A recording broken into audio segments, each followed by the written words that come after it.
Voilà, ça c'est parfait. Vous placez les pieds les mêmes largeurs que votre bassin. Les pieds sont bien ancrés sur le sol, ils sont parallèles. Le dos, il est étiré.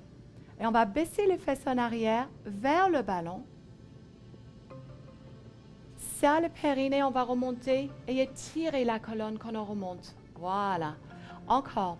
Ça, c'est pour échauffer les fessiers et les cuisses. Pressez bien le pied sur le sol. On va continuer avec ça plusieurs fois. Et si vous ancrez bien vos pieds sur le sol, vous allez peut-être commencer à sentir l'arrière des cuisses. Ça s'appelle des ischio-jambiers.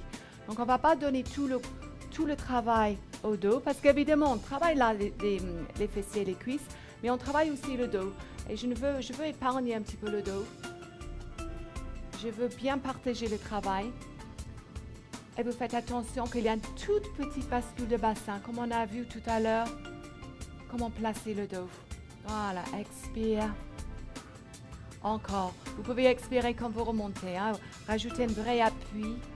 Voilà, ça commence à chauffer un petit peu derrière, peut-être un peu. Encore, expire. Et encore une ou deux, et ça serait suffit. On va revenir dans cette position plusieurs fois, vous allez voir. Encore. Et une dernière. Et on appuie. Alors, les bras, vous pouvez les garder soit sur les hanches. Si vous n'êtes pas très stable encore, hein, vous pouvez toujours les poser sur le sol, hein, si vous préférez plus de stabilité. Alors, on va revenir en position assise. Donc, vous relevez la tête, vous marchez en arrière. Si ça tire un petit peu dans le dos, vous pouvez toujours vous relâcher vers l'avant. Voilà. Déplier et on va revenir dans une autre position. Alors, cette fois-ci, on va poser le ventre sur le ballon. Donc, vous mettez derrière votre ballon et vous posez les mains au sol.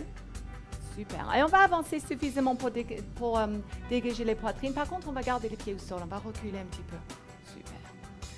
Alors, de là, sacrum, jusqu'au sommet de la tête, on va le garder bien étiré, bien long.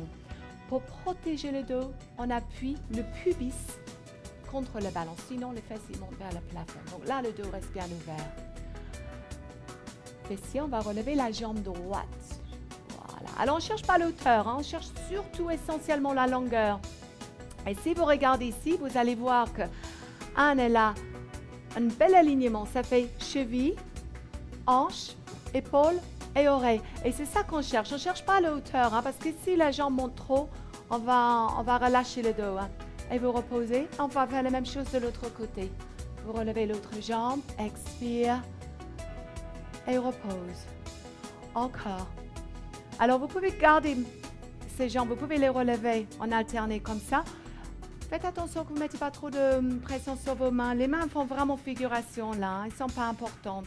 Donc ça, c'est aussi important. La nuque, la position de la nuque, vous ne les lâchez pas, même si on travaille les jambes et les fesses. Encore. Expire. Très bien. Alors, pour la prochaine, vous serez peut-être obligé de vous déplacer un petit peu en avant. Vous allez relever les deux jambes derrière. Vous expirez, vous relevez les jambes. Voilà. Et là, vous cherchez une longue planche. En fait, c'est la même position comme si vous êtes debout, tout simplement, avec les mains posées devant vos épaules.